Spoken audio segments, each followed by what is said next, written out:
மாண்புமிகு உறுப்பினர் முனைவர் திருமதி சௌமியா அன்புமணி அவர்கள். மாண்புமிகு பேரவைத் தலைவர் அவர்களே, மாண்புமிகு முதலமைச்சர் அவர்களே வணக்கம். மாண்புமிகு எதிர்க்கட்சி தலைவர் அவர்களுக்கும், மாண்புமிகு அமைச்சர் பெருமக்களுக்கும், மாண்புமிகு கட்சி தலைவர் அவர்களுக்கும் மாண்புமிகு உறுப்பினர் அவர்களுக்கும் வணக்கத்தை தெரிவித்துக் கொள்கின்றேன். காவிரி நீர் நம்முடைய தமிழ்நாட்டின் உயிர் நாடி. 38 மாவட்டங்களில் 28 மாவட்டங்கள் காவிரியை நம்பிதான் இருக்கின்றன. 8 கோடி மக்களில் 5.5 கோடி மக்கள் காவிரி நீரை நம்பிதான் இருக்கின்றார்கள். காவிரி நீர் பார்த்தீங்கன்னா குடகு மலை, அதாவது கூர்குல கர்நாடகாவில் ஆரம்பித்து மேற்கு தொடர்ச்சி மலை வழியாக தர்மபுரி மாவட்டத்தில் தான் தமிழ்நாடுக்கு முதல்ல வருகிறது. தர்மபுரி மாவட்டம் பிலிகுண்டுல தான் அது உள்ள தமிழ்நாட்டுக்குள்ளே நுழைகின்றது. கிட்டத்தட்ட 800 கிலோமீட்டர் அது டிராவல் பண்றாங்க. அந்த காவிரி நதி பாத்தீங்கன்னா 800 கிலோமீட்டர் கர்நாடகாவிலிருந்து தமிழ்நாட்டுக்குள்ள டிராவல் பண்றாங்க. அந்த காவிரி நீர் வந்து பிலிகுண்டுல இருந்து ஒகேனக்கல் வருது. அதுக்கப்புறம் மேட்டூர் அணையை நிரப்பிட்டு பவானி, ஈரோடு, திருச்சி போன்ற இடங்கள்லாம் வந்துட்டு கடைசியாக பூம்புகார்ல கடல்ல கலக்கிறது. இதுதான் அந்த காவிரி நீருடைய டிராவல் மேப். இதுல பாத்தீங்கன்னா 320 கிலோமீட்டர் மட்டும்தான் கர்நாடகாவில் காவிரி பாய்கிறது. பார்டர், அதாவது அந்த பார்டர்ல வந்து 60 கிலோமீட்டரும் தமிழ்நாட்டுக்குள்ள 420 கிலோமீட்டர் காவிரி நதி நீர் ஓடுகிறது. அப்படி என்றால் நமக்கு தான் அதிகமான உரிமை.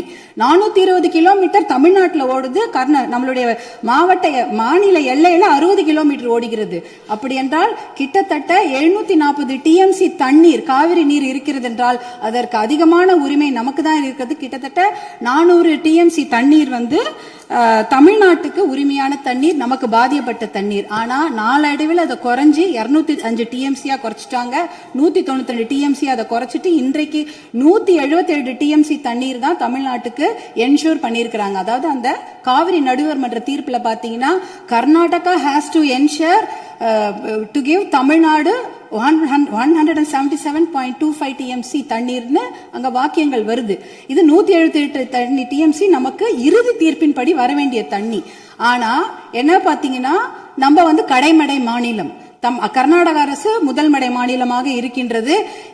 சுப்ரீம் கோர்ட், உச்ச நீதிமன்ற தீர்ப்பின்படி கடைமடை மாநிலத்தின் அனுமதி இல்லாமல் எந்த ஒரு கட்டுமான பணியும் எந்த ஆற்றுப்படுகையிலும் கட்டக்கூடாது. குறிப்பாக காவிரி நதி நீர் மேல கட்டக்கூடாது. ஆனா 4 டேம் இருக்கு. 1931 கிருஷ்ணராஜசாகர் டேம் இருக்கு. அது வந்து ஆங்கிலேயர் காலத்தில் கட்டப்பட்ட டேம். அதற்கப்புறம் 1970களில் 3 டேம் கட்டியிருக்காங்க. ஹாரங்கி, கபினி, ஹேமாவத்தின்னு. இந்த 4 டேமும் சேர்த்து இந்த அணைகள்ல கிட்டத்தட்ட 115 டிஎம்சி தண்ணீர் தேக்கி வைக்க முடியும். மேகதாட்டுல புதுசாக அணை கட்டினாங்கன்னா அதுல 70 டிஎம்சி தண்ணீர் தேக்கி விட முடியும். அப்படி பார்த்தீங்கன்னா கொள்ளளவு 185 டிஎம்சி தண்ணீரை கர்நாடக அரசு தேக்கி வைத்து விட முடியும். நமக்கு வர வேண்டிய 177 டிஎம்சில ஒரு சொட்டு நீர் கூட தமிழ்நாட்டுக்கு வர முடியாது. அப்படி என்றால் டெல்டா மாவட்டம் பாலைவனமாகிவிடும். குடிநீருக்கு மிகப்பெரிய பிரச்சனை ஏற்பட்டுவிடும். ஏன்னா 5.5 கோடி மக்கள் அந்த காவிரி தண்ணியை தான் நம்பி இருக்கிறாங்க. இதனால மிகப்பெரிய பிரச்சனை ஏற்பட்டு விடும். அதுல பாத்தீங்கன்னா இப்ப வந்து கர்நாடகாவுக்கு உரிய நீர் வந்து 284 டிஎம்சி தான். நமக்கு இருக்கிறது வந்து 404 டிஎம்சில இருந்து குறைஞ்சு 177 டிஎம்சி ஆக்கிட்டாங்க. அதனால இதை வந்து நம்ம ஒரு மிகப்பெரிய பிரச்சனையாக எடுத்துக்கொள்ள வேண்டும். மாண்புமிகு முதலமைச்சர் அவர்கள் கொண்டு வந்த அந்த தீர்மானத்தை, காவிரி நீர் படுகையில எந்த ஒரு கட்டுமான பணியோ அணைக்கட்டோ கட்டக்கூடாது என்ற தீர்மானத்தை பாட்டாளி மக்கள் கட்சி முழுமனதாக வரவேற்கிறது. அதற்கு எங்களுடைய முழு ஆதரவை நாங்கள் தெரிவித்துக் கொள்கின்றோம். குறிப்பாக ஜூன் 12ஆம் தேதி மேட்டூர் அணை, அது வந்து 92 டிஎம்சி பிடிக்கக்கூடிய அணை. ஆனா அதுல இன்னைக்கு பாத்தீங்கன்னா 40 டிஎம்சி தண்ணி தான் இருக்கு. ஏன்னா அந்த தண்ணிய கூட இன்னைக்கு குறுவை சாகுபடிக்கு கொடுக்க முடியல. குறுவை சாகுபடி வந்து வடகிழக்கு, அதாவது சவுத் வெஸ்ட் மான்சூன், தென்மேற்கு மான்சூனை நம்பிதான் இருக்கிறது.